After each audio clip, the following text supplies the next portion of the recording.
তো আমরা এখন রেডি হয়ে চলে এসেছি স্টেশন, কারণ ট্রেন আসতে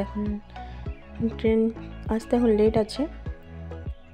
আর কিছুক্ষণ পর ট্রেন চলে এসেছিলো, তারপরে পৌঁছে গেছি কলেজ গিয়ে দেখছি কি সবাই বসে গেছে পিকনিকের জন্য, কাটাকাটি করছে সবজি, কেউ পেঁয়াজ রসুন, তো সিনিয়র তো আলু ছুলতে বসে গেছে, আর সবাই ওই সাইডে রসুন ছুলছে, এদিকে ধনেপাতা লঙ্কা, চারিদিকে সবাই বসে সবাই নিজের কাজ করছে, আর আমি একমাত্র ভিডিও বানিয়ে বেড়াচ্ছি। আর এই দিকে সাইডে সীমা আর নন্দিনী দুজনে আদা ছাড়াচ্ছে।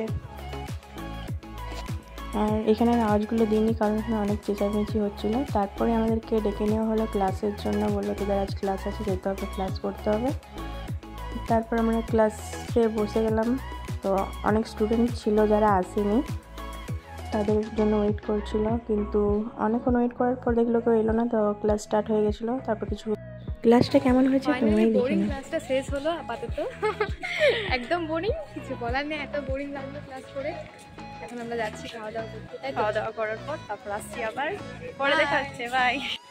এইদিকে ম্যাম আর সিনিয়র রান্না করছে, আর এইদিকে ভাত চাপিয়েছে এক সাইডে। আর ম্যাম না খুবই ভালো, ও ফ্রেন্ডের মতো থাকে আমাদের সাথে, খুবই ভালো ম্যাম। আর এই ম্যামটা খুবই ভালো, সবার সাথে ফ্রেন্ডলি থাকে।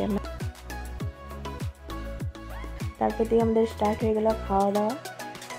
আর সবাইকে আমাদের একদিকে ভেজ ছিল আর একদিকে ছিল ননভেজ, আর আমরা সব ভেজে ছিলাম এই সাইডে। তো আমাদের ছিল ভাত, ডাল, পোস্ত, তার আগে দিয়েছিল নুন আর লেবু। তারপর চলে এসছে আমাদের যারা ননভেজ, তাদের ছিল চিকেন, আর আমাদের ভেজ আমাদের পনির, আর আমাদের পনির চলে এসছে। আর ওদের ওই সাইডে চিকেন চালাচ্ছে ওদের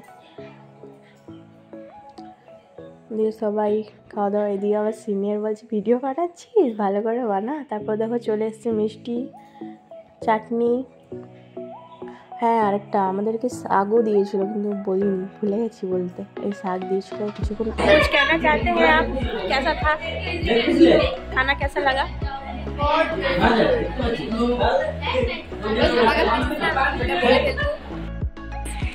ফাইনালি আমাদের পিকনিক খতম। এখন আমরা যাচ্ছি আবার আসানসোল ঘুরতে, মানে এই ড্রেসেই যাবো, ড্রেস আনি না, আনলে নিয়ে যেতাম আসানসোল বাজার করতে। তো বাজারের কিছু জিনিস তোমাদের সাথে শেয়ার করবো। এখন আপাতত রাখি। তারপরে দেখতে আমরা পৌঁছে গেলাম স্টেশন রানীগঞ্জ। মুখ দেখছে বলেছে, আমরা বলি সকালবেলা বেরিয়েছি, আমাদের মুখগুলো কেমন দেখাচ্ছে। তো ও এসে করে টিপ লাগিয়ে নিল, টিপ ছিল না, দিয়ে আমি বলছি টিপটা খুলে। 20 মিনিট পর আমরা আসানসোল পৌঁছে যাই। আর এরপর ভিডিওগুলো না আমার সব ডিলিট হয়ে যায়, দিতে পারিনি। পরের বার ভিডিও দেবেন দেখিয়ে দেবো যে নিয়েছি। পুরো ভিডিওটা দেখার জন্য সবাইকে খুবই ধন্যবাদ জানাই।